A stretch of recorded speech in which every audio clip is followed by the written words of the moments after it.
IHP Média, la chaîne qui vous édifie.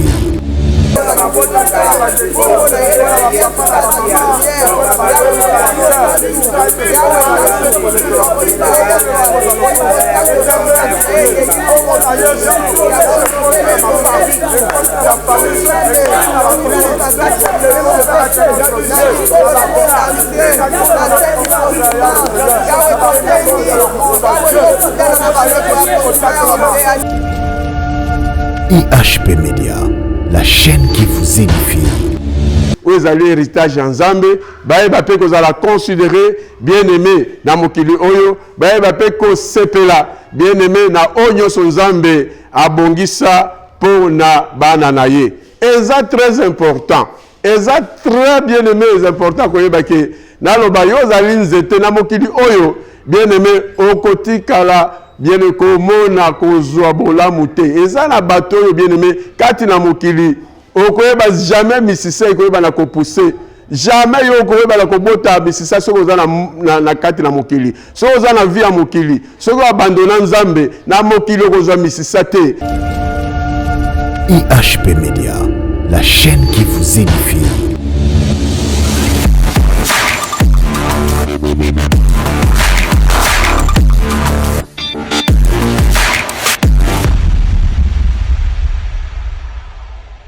Peuple de Dieu, merci, que le Seigneur nous bénisse. Aujourd'hui, avant de commencer notre intercession mondiale, alors Dieu a accepté que nous puissions partager avec vous une petite exhortation de 5 minutes, puisque la parole, bien aimée, tout passera, mais la parole de Dieu demeurera, restera éternellement. Je bénis Seigneur pour ce moment que tu as accepté que nous partageons avec ton peuple, le Seigneur, le Père éternel, cette petite exhortation. Je demande que le Saint-Esprit nous accompagne, nous assiste et que Seigneur, tout soit béni pour la gloire, pour l'honneur à toi Seigneur Jésus-Christ Nazareth. Amen. Merci et nous allons lire dans Jacques chapitre 2 verset 5. Je lis au nom du Seigneur Jésus-Christ de Nazareth. Jacques chapitre 2, verset 5. Écoutez mes frères et bien-aimés, Dieu n'a-t-il pas choisi les pauvres aux yeux du monde pour qu'ils soient riches à la fois et hériter du royaume qu'il a promis à ceux qui l'aiment. Parole du Seigneur. Nakota on peut la lingala, bande konanga ya bolingo, boyoka malamu, nzambe apona badani. Apona bobele batu bakelela na mokili oyo po bondimi eye la bango bomengo pe komisa bango batu ya mboka na ye ndenge alakaki baoyo balingaka ye. Alors vraiment c'est très important, nous devons comprendre bien aimer ces choses que Dieu a choisi, bien aimé au milieu du monde, les pauvres, bien aimés qui deviennent riches et qui participent aussi bien-aimé à l'héritage. Alors, ezelo kwa mutuya. Yakoyeba ki bien-aimé yango Bible lobi nzamba pona banane. Peut-être yo néglige la prière. Peut-être yo mi pesaka na lo sambote. Peut-être mona ke lo sambo ezelo kwa pamba. Mais naza ko biso na tongo na lelo, oyeba ke bien-aimé na mokili oyo, nzambe apona bato bacholama. Bato bazanga baboti bafela bafeline. Bato baza abandonné, bato baza na tinate, baza bien aimé, même n'importe c'était la mission à bato na mokili oyo. Nzambe apona bango, ete nazela lo sambo, nazela liloba la nzambe, baye bako bénéficier, ou ezali héritage en nzambe, baye bape ko zala considéré, bien aimé na mokili oyo, baye bape ko sepela, bien aimé na onyo son nzambe, abongisa pour na bana na ye. Et ça très important. Et ça très bien aimé, c'est important que yebake na loba yo zali nzete na mokili oyo bien aimé okoti kala bien ko mona ko zwa bolamu te. Et ça na bato yo bien aimé kati na mokili okoyeba jamais misisa ekoyeba na ko pousser jamais yo ko ba la ko bota misisa soko za na kati na mokili soko za na vie ya mokili soko abandona nzambe na mokili ko za misisa te bien aimé pour te zoter ko la bota mbuma il faut d'abord repérer sa misisa wana ko sa nzete ko la bien aimé ko mona ki après ça nzete wana ko bota mbuma pe mbuma wana ko za lipamboli pona oyo nyoso alonaki mais yo na ko yebisa yo ke yo na kati na mokili okotika la jamais ko bota mbuma okotika la jamais ko zo misisa na mokili to sali nyoso cela veut dire nyoso ko sala mokili orozo le côté puisque nzamba yebi yenda kela yo na ngai nzamba tala biki na mokili za na le côté na mokili za pauvre ou la misérable na mokili bien aimé ko suka na échec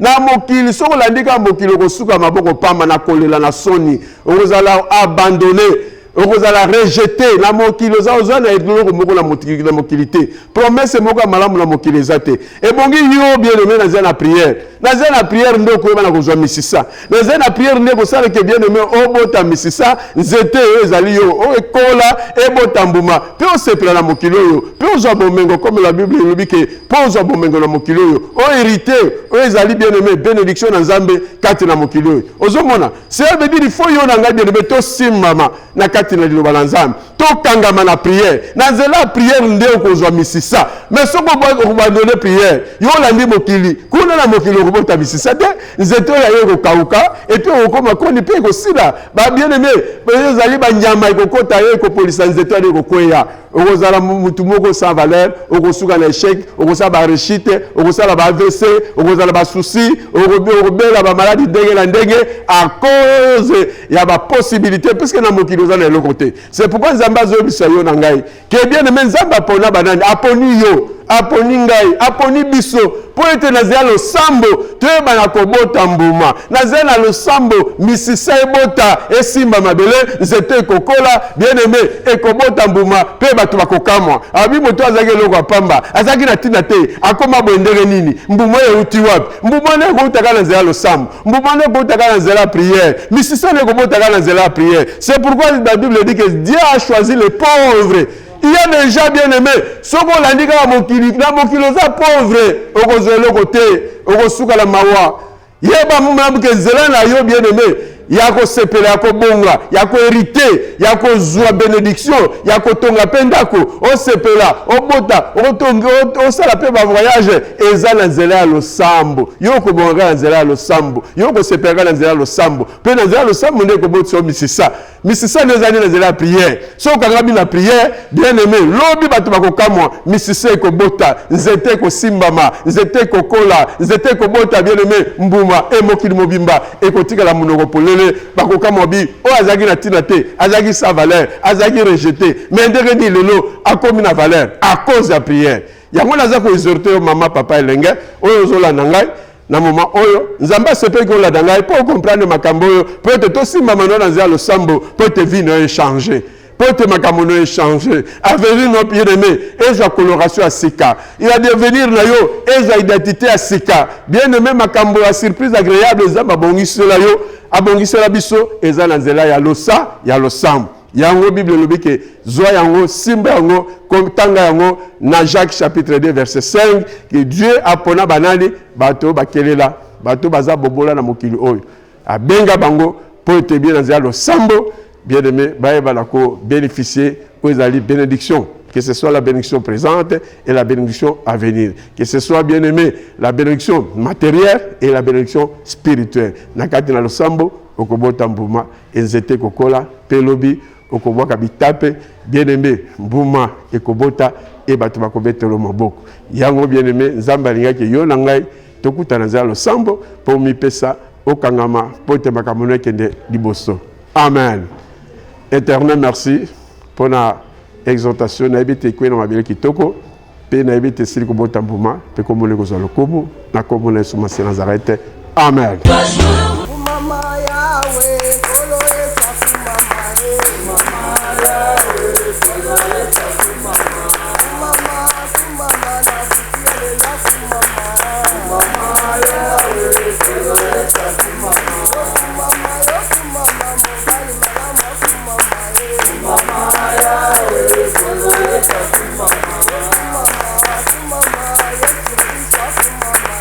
Mama,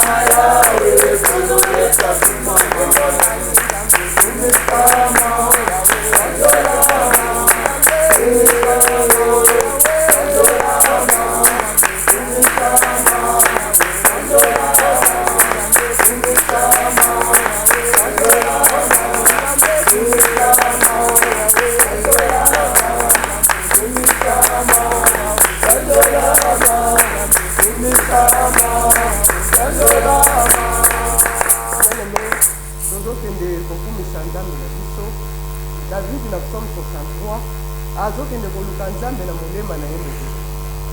Bien-aimé, lipai ozwami banda kotombola Nzambe wana. Banda koelenge Nzambe wana oyo azobatela biso, azolongisa biso bitumba ya butu mpe ya moi, azopesa biso makasi ya koumela na présence na ye, tobonde na kombo na ye. Éternel Dieu notre Père Tout-Puissant, merci. Yahweh Seigneur, Père éternel, ce matin, nous sommes dans la joie, Père éternel, puisque c'est toi qui m'as gardé. C'est toi qui as renouvelé encore ton succès. Oh Seigneur, dans la vie de tous les chacun. C'est toi qui nous as donné ma bonne confiance. Et ta bonté encore, Père éternel,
bien-aimé, ozobanda komikitisa epai na Nzambe, ozosenga epai na Nzambe ayokela biso mawa.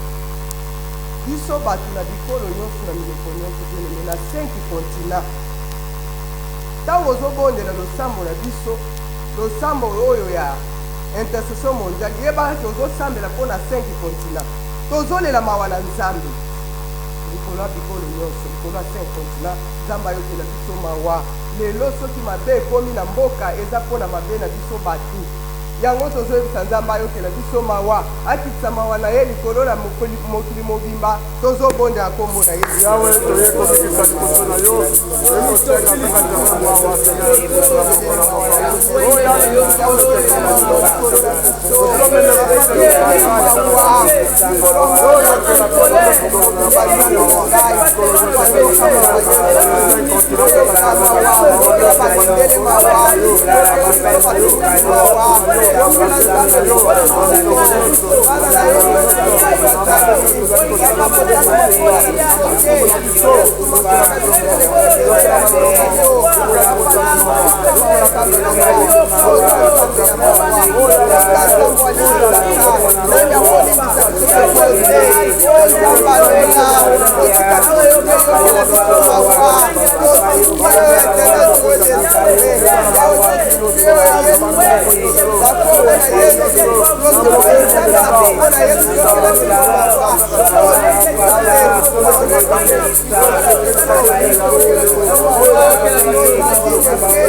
Bien-aimé, tosenga lisusu makila na Yesu likolo na biso, Yesu kola biso oyo ezali makila boyokani, oyo ezongisaki boyokani ya biso na Nzambe na nzela ya makila nde lelo tozotanga mabana na Nzambe.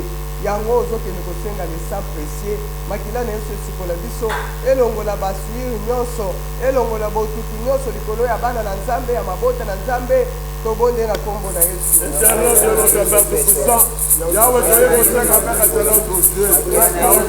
Le sang précieux, Yahweh, Seigneur, l'âme de la croix. L'âme, Seigneur, Père éternel,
Bien-aimé, tozosenga Molimo sana aremplir biso lisusu abuku ya lelo po tozala na présence na ye na concentration.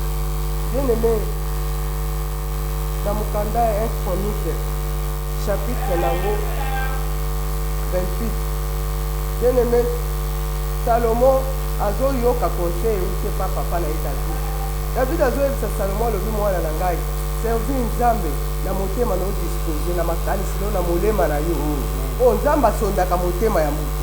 Yango bien-aimé, na moment oyo senga Molimo Mosantu afandisa makanisi na yo ozala concentré vraiment na présence ya Nzambe osambela selon l'esprit et non la chair. Tobonde na kombo na ye. Éternel Dieu, l'esprit de vérité, l'esprit saint, l'esprit puissant, l'esprit qui donne les reins de cœur, l'esprit de sagesse, l'esprit d'intelligence, l'esprit de force, car Yahweh Seigneur,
Okadimo kilimo bimbala maboko na Yesu moko abatela yango. Okadimo kilimo bimbala maboko na Yesu moko abatela yango.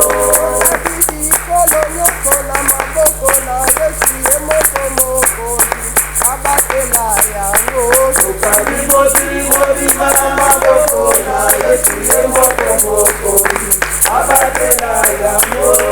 Akibaseke konsina na maboko na Yesu moko abatela yango. Okadimo kilimo bimbala maboko na Yesu moko abatela yango. Akibakonzi ya mboka na maboko na Yesu moko alongisa bango. Okadimo kilimo bimbala maboko na Yesu moko abatela yango. Akokadima bota nyonso na maboko na Yesu moko abatela yango. Okadimo kilimo bimbala maboko na Yesu moko abatela yango. Akibato na malade na maboko na Yesu moko abikisa bango. Okadimo kilimo bimbala maboko na Yesu moko abatela yango. Akibato na boloko na maboko na Yesu moko akangola bango. Okadimo kilimo bimbala maboko na Yesu moko abatela yango. Akibana bisike na maboko na Yesu moko akambaka bango. Okadimo kilimo bimbala maboko na Yesu moko abatela yango. Akibabebe nyonso na maboko na Yesu moko akingaka bango. Okadimo kilimo bimbala maboko na Yesu moko abatela yango. Okadima mboka nyonso na maboko na Yesu moko abatela yango. Okadimo kilimo bimbala maboko na Yesu moko abatela yango. Bien-aimé, na mukanda psaume 22 Bible ezoloba boye. Voilà David azolela, protège mon âme contre les glaives, ma vie contre les pouvoirs du chien. Bien-aimé, milema ya bato ekangami ebetani deja na munduki ya monde spirituel. Bato ebele bazotraverse na bamort subite, bazokuta na liwa na makama ya lolenge nyonso. Bien-aimé, yango tozokende koyebisa Nzambe akangola baami ya bato na molimo ya kufa. Bien-aimé, na pouvoir ya bambwa tozosenga délivrance ya libota na Nzambe na 5 continents. Nzambe adélivre milema ya bato nyonso esi esimbami na kufa. Tobonde na kombo na Yesu. Éternel Dieu notre Père. Oh, la Bible dit tout ce que nous demanderons à Seigneur. Croyez que vous l'avez reçu par la grâce.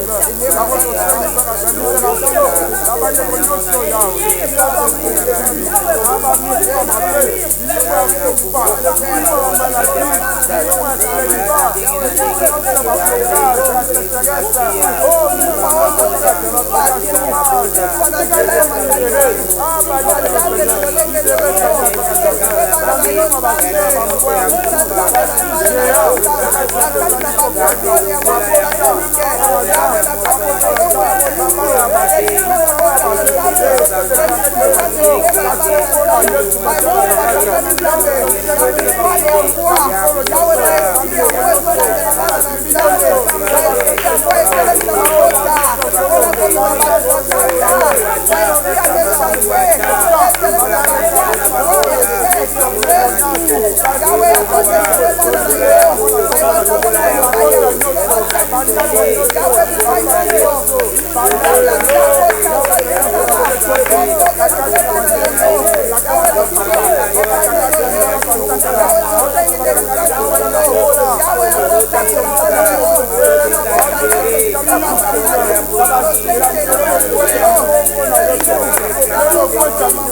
Bien-aimé, ozokende kobonde ozoyebisa Nzambe.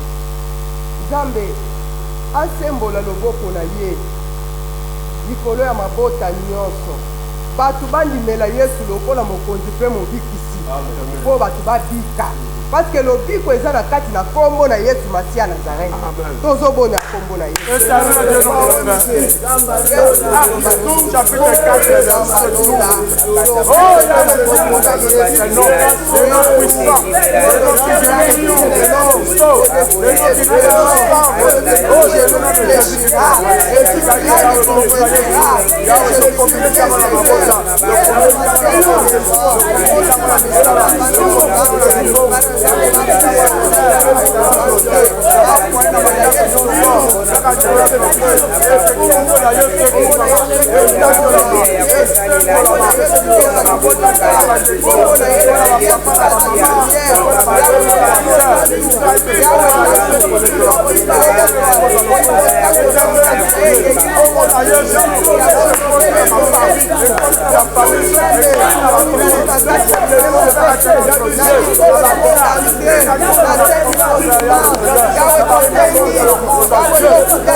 Bien-aimé, tozosenga délivrance ya bana na Nzambe.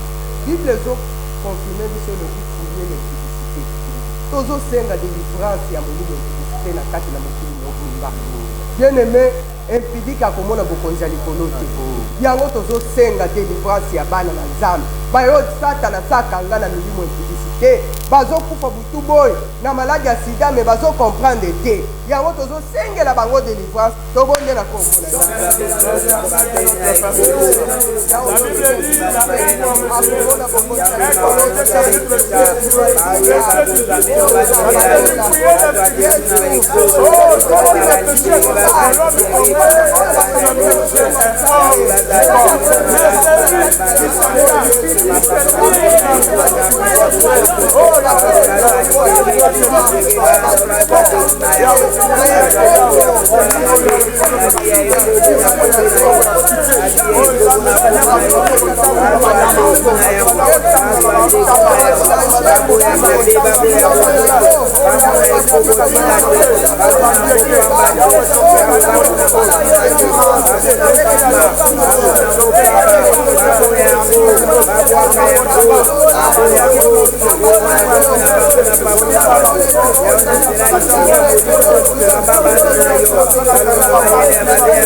alobaki makambo makasi ekotelema boyebaki eza nde bandeli ya makambo nzambe alongola bana na nzambe na kati na ignorance ya kozanga koyeba liloba na nzambe bato baveye si liloba na nzambe batanga liloba na nzambe butu moi parce que lobiko na biso eza nde na kati ya liloba na nzambe yango ozosenga tozobondela nzambe ya lola asembola loboko na ye likolo ya mabota nyonso afin ke afandisa mayele ya bato bayeba kolongwa na négligence bakota na méditation ya parole de Dieu po bacomprendre moment tozali tobonde na kombo banyongo yesu masi akotela ya futela tobonde na kombo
Au milieu de ton père.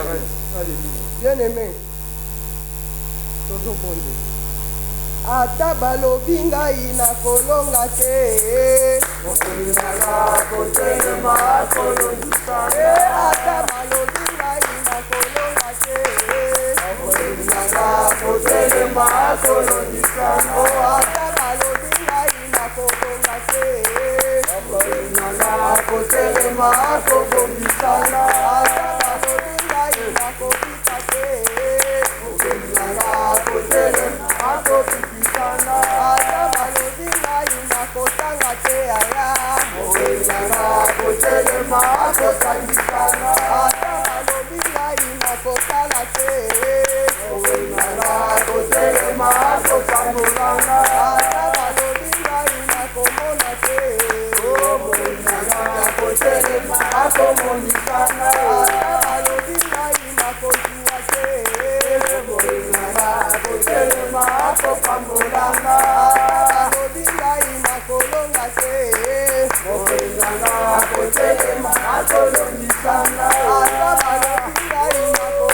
osimami ozotelema ozotambola likolo ya maloba nyonso mobeko nyonso oyo etelema na kati ya fami na yo etelemela yo na vi ya mosala na vi ya etude na vi ya commerce na vi ya mombongo ezalaki maloba ya bato bible ezoloba qu'il n'y a aucune condamnation pour ceux qui sont en Jésus-Christ mutu nyonso azokondane yo maloba etelema likolo na yo yango ezokausa ezobebisa ezoboma tambola bebisa yango tobonde na kombo na Yesu lelo na kombo na Yesu nakwebisi kombo na ondaki na yo na vi na yo na libota na yo na bana na yo na misala na yo na baproje na yo na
bien-aimé tozobondela mpona bana na nzambe tozokende koyebisa nzambe baye nyonso bazovivre na kati na badifficulté ya ndenge nyonso bien-aimé ntango tozoloba badifficulté nzambe apambola yo mutu otelemi mpona kobondela nzambe apambola yo akokomprendre ke na makambo oyo tozobika na monde esengeli totelema yango nzambe apambola yo bien-aimé na ndenge tozobondela eza na bato oyo bazobika na kati ya misère seke mayele na ye suki akomi na suka ozoyebisa nzambe atelema alongisa bango na bitumba nyonso etelemaki na vi ya mwana na nzambe na lolenge nyonso ezala bao balotaka bandoto ya mabe ezala bao bien-aimé bazobela makasi ezala bao oyo aza na blocage ya domaine ya mbongo bien-aimé ezala oyo aza na problème ya mosala ezala oyo aza na problème ya garantie ya ndako bien-aimé ezala mutu aza na difficulté ya mbongo ya étude ya kofuta minerval bien-aimé pote na prière tozobondela ezala bato baza na banyongo akota banyongo azanga kofuta mofuti ya banyongo yesu masi akotela ya futele tobondela kongo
Bien-aimé, tozopambola bana na Nzambe na mokili mobile.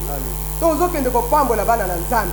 Bible elobi Nzambe aza nsima maloba basane mpona kokesa. Tozopambola yo mosala Nzambe oza na ndako, pambola mabota ya Nzambe. Tobondela kombo na Yesu. Ngambo topamboli bana na Nzambe. Topamboli bana na Nzambe. Bana Nzambe bakonga. Bana Nzambe bazwa bilolo. Bana Nzambe bazwa kombo. Bazodeklare likolo na yo. Tozobela. Nakutia lelo ozobika na kombo na Yesu. Yo tozobikaki na mosala. Nakutia lelo ozobusala ono na Yesu. Yo tozokelaki na lisolo. Okombo. Kama kukwa.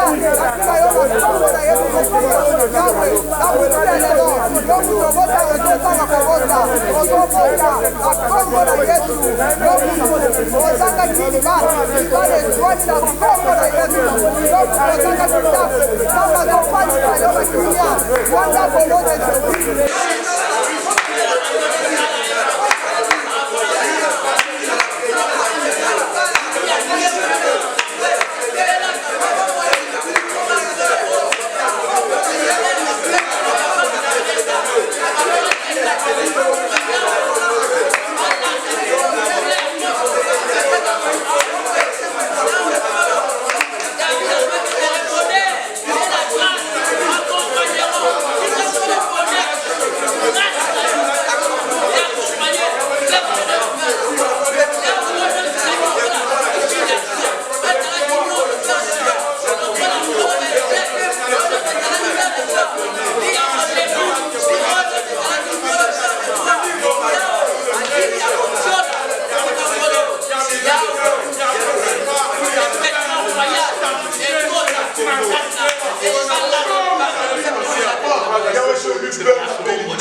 na mabote ya bana na Nzambe.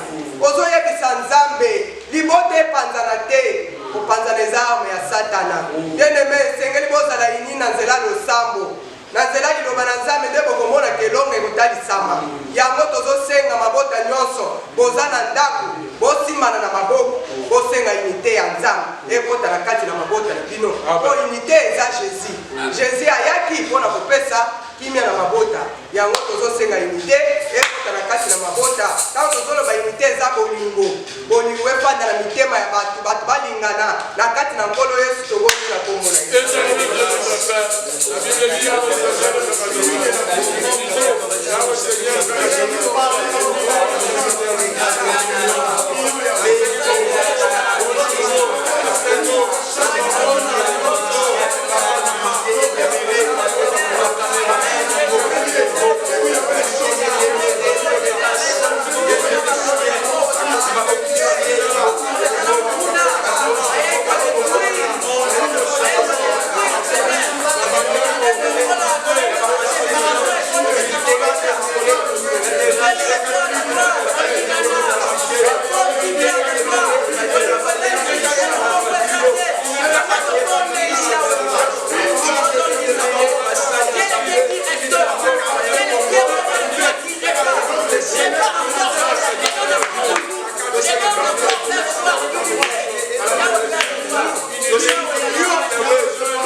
tozobondela tozokende koyebisa nzambe afandisa nano esengo na mitema bana na nzambe. Bien aimé, esengo eza mbuma ya molimo. Soki ozangi esengo oyo nyonso etikali ekoya kaka po edétruire. Soki oza na esengo kati na yo te yeba ke diable azwi place. Yango tozosenga nzambe. Bien aimé, yo moto ondimeli Yesu ata lelo ozwi te yeba ke Yesu lobi akopesa. Zala na esengo na présence ya nzambe. Zala na esengo na mosala ozosala yeba ke ata ozwi te lobi Yesu akopesa. Yango tozosenga bana na nzambe nzambe apesa bana na nzambe esengo esengo ebanda na mitema bana na nzambe bamoma motu efanda tobonisa bongo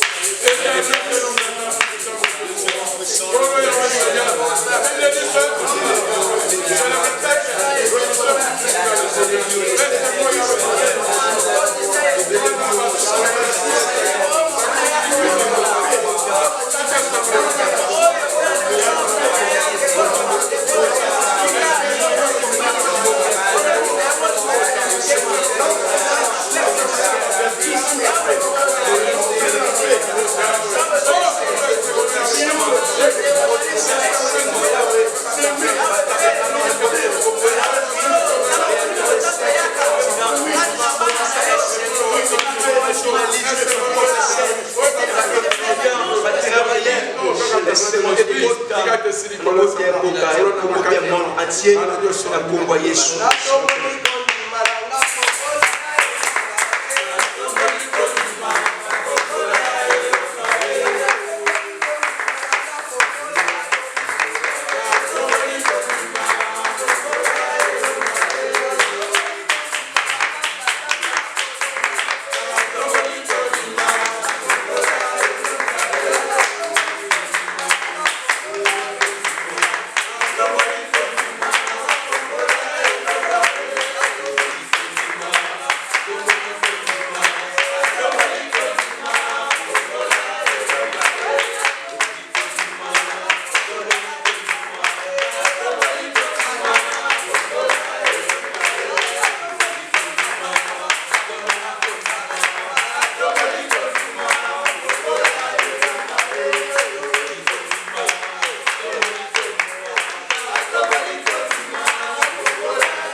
Yango bien aimé, tant que vous avez dit que le diable a voulu s'attaquer au dimanche.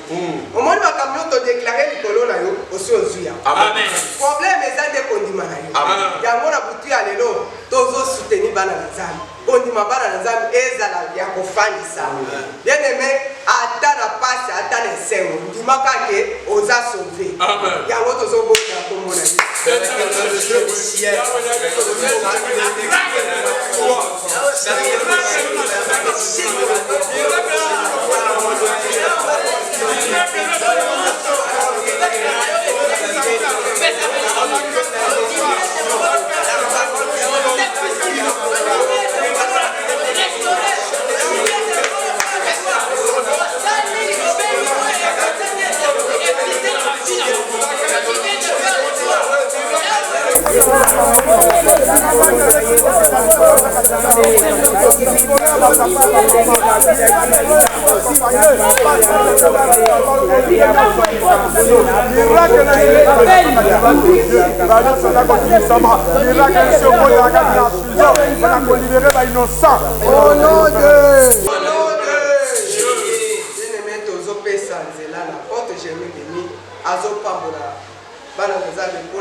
Éternel, Dieu notre Père, merci.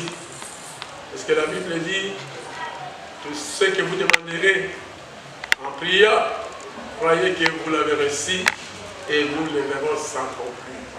Donc, nous sommes dans tout le monde, vous avez été nous sengi, quand il y a ma bonne, quand il y a ma foyer, quand il y a ma ndeko, ma papa, ma maman, dans ces 5 continents du monde, nous sommes les lits.